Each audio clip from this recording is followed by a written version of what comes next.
Emil Jelinek is a name that you're probably not familiar with. A lot of people aren't. He was born in Leipzig in 1853 and he became an engineer. And when he was in his sort of early to mid 30s, he started taking interest in the inventions and products of a certain Gottlieb Daimler.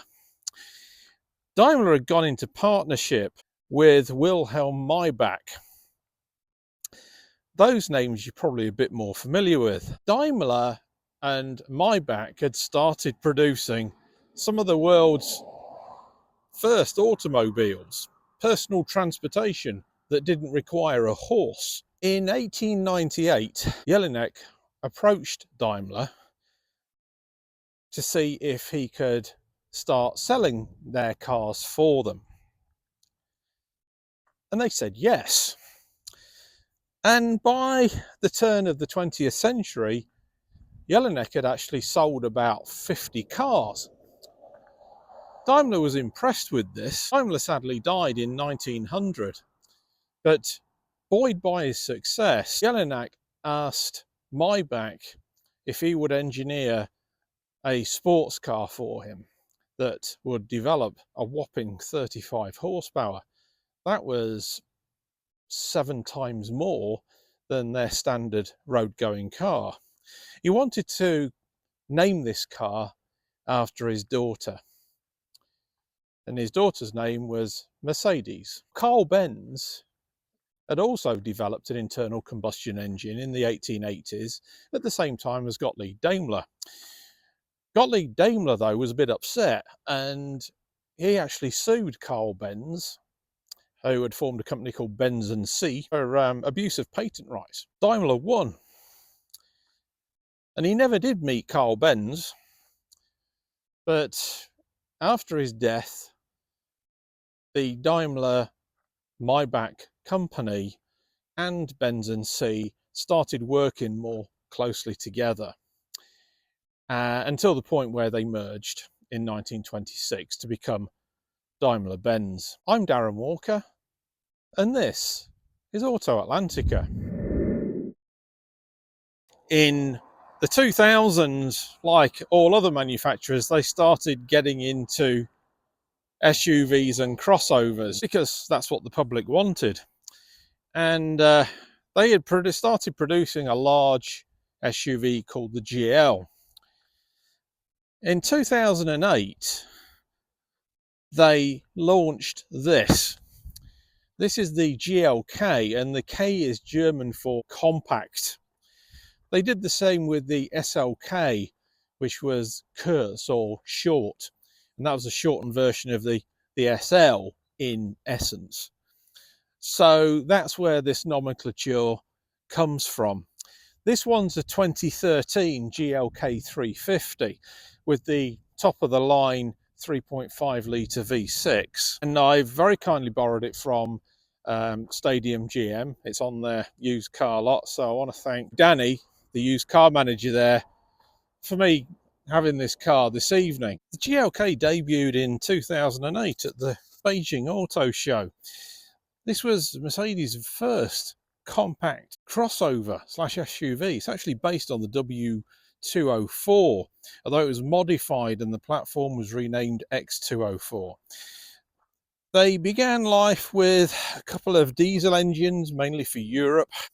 I'm not going to go too much into those because they're not relevant to this market. But there was also, more significantly, several petrol models as well.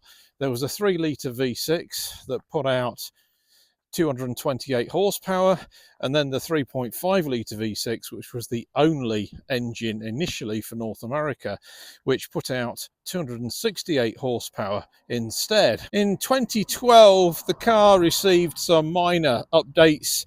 These LED tail lights were new, for instance, and there's also some LED strips, I don't know if you noticed them, on the front as well, that were becoming very de rigueur at the time. There they are. and just sort of melded in with the chrome there. The big news was the engines. They were much improved.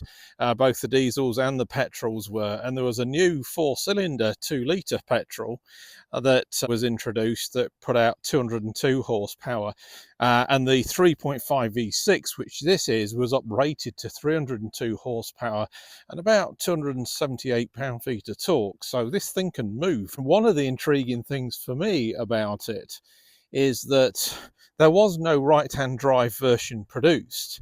It wasn't engineered for right-hand drive, and the reason being is that on the all-wheel drive models, they had a front drive shaft which basically sits where the right-hand drive steering column would, and they didn't want to spend the money basically to move it.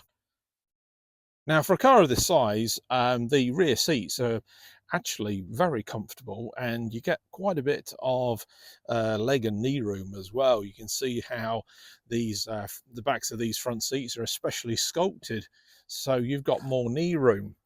We've got the passenger side sort of lean back simply because of the camera work that I've got to do. These leather seats are nice, but as evidenced by the split in the front seat, not the quality that Mercedes used to put out in the 1980s.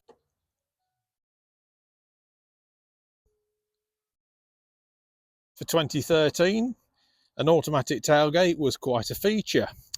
And again, the boxy shape of this car, which I've always loved, it's always been one of my favourite crossovers, gives you this enormous amount of luggage space. I'll flag the actual figures up on the screen. Now, other than that seat, which has split, which I think is bad for a car that's 10 years old, or a little over 10 years old, the rest of the feel of this car is very nice indeed. There were two main manufacturing facilities for this: Bremen in Germany, which is where this one came from, and then Beijing in China, purely for the Chinese market. But I do like the plastics in this. It feels very upscale, and the controls are just beautifully tactile.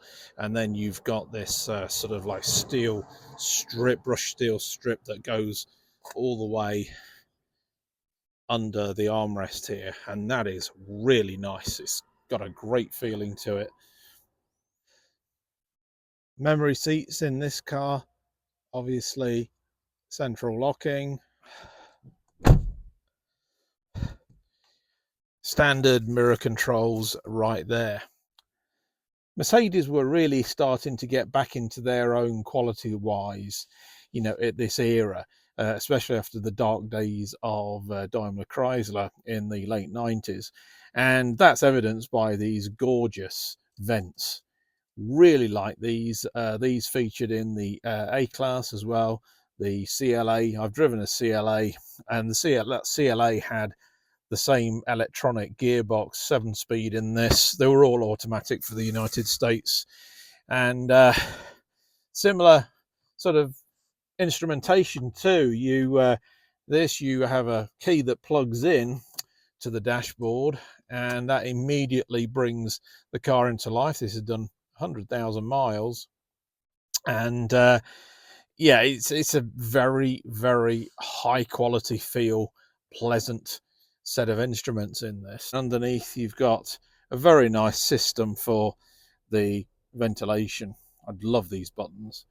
And then this is obviously for a phone built in. As you can see, that's a very old school navigation system there, but I do love these controls here. So there's the climate right at the bottom there, and then you've got a telephone keypad, and then you can access all the main features: navigation, radio, compact disc, etc., and all your system settings through these really nice buttons, which you can also access as well through this sort of like iDrive system.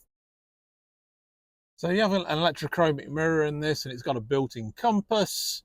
Old school, but I do like that. So in that center console, you've got a typically Germanic sort of like double opening center console, couple of cup holders because America, and down here you've got another little cubby that you can cover over, which is in this very nice sort of faux wood. I'm assuming that that's faux wood. And you can hide little trinkets out of the way there. The initial impression you get with this car is just one of quality. It's very nicely put together. These materials are beautiful, actually, for a car of this size and ilk. The instruments are very clear, and you've got this nice graphic in the midst of a traditional speedometer, which was very common back then. My 2012 Cadillac SRX was very similar. And it tells you in eco mode, it tells you your temperature, what gear you're in, it tells you the time, basically all the basic essentials. This takes a little bit of getting used to up here. This sort of a hockey stick for the gearbox, but let's take it for a ride. This has a backup camera on it, which these weren't mandated in the US until about 2017. So they were ahead of the game there. The initial impression as soon as you get on the road is the stance of this car giving you acres of vision. This front screen is quite tall, and it's quite almost vertical, actually. It reminds me a lot of the original Range Rover. This 300 horsepower motor is very peppy, but it's a relaxed cruiser. It's not like a BMW. All BMWs are the same. The minute that you put your foot down on the accelerator, they just want to go. But this is much more Jaguar-like and very typical of Mercedes, actually, unless you're in an AMG. It's just feels just a bit more sedate, that you're in something a little bit special. I can't get over this windscreen. It's just fantastic. It's like driving a bus. And that visibility extends with the side windows as well. You've got acres of space here. There's a low belt line for those windows.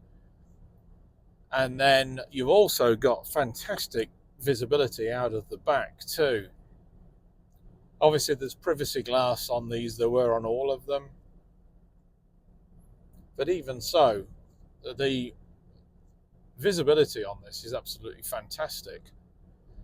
You know, this car's 10 years old. It's done 100,000 miles.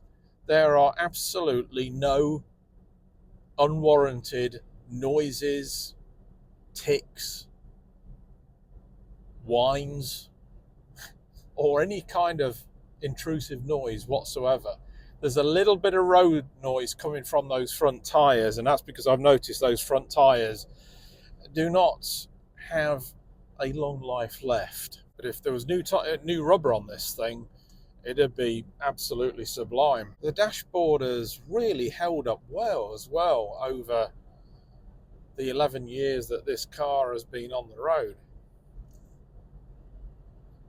It feels brand new.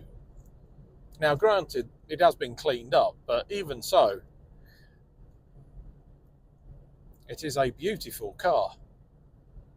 Whoever's had this previously, apart from the issue with this seat, it's got a couple of scratches on the seat as well. Looks like it's been caused by either a dog or Wolverine. Whoever's had it has really looked after it. And, you know, typically these kind of cars were bought by middle class or upper middle class housewives. I don't mean to pigeonhole people, but that was the typical buyer for these, and they were looked after. Generally didn't do a huge amount of mileage. You don't see these on a road trip particularly very often. But the post 2012 facelift car is the one to get, because the 30 horsepower differential or 25 horsepower differential is a significant boost. Like I say, I've always had a soft spot for the GLK, this first generation car, and it was actually replaced by the GLC because they changed the naming convention in the 2010s to basically, so the GL was basically a crossover, and the C sort of reflected the fact that it was based off of the C class. GLE, E class, GLS, S class, which was the replacement for the original GL, and so on. You can tell that you are in something special with this thing. It's just got that edge over the mainstreams like VW or Ford or GM. It's just got that certain edge about it. And Cadillac did the same thing. The SRX that I had felt very special. It's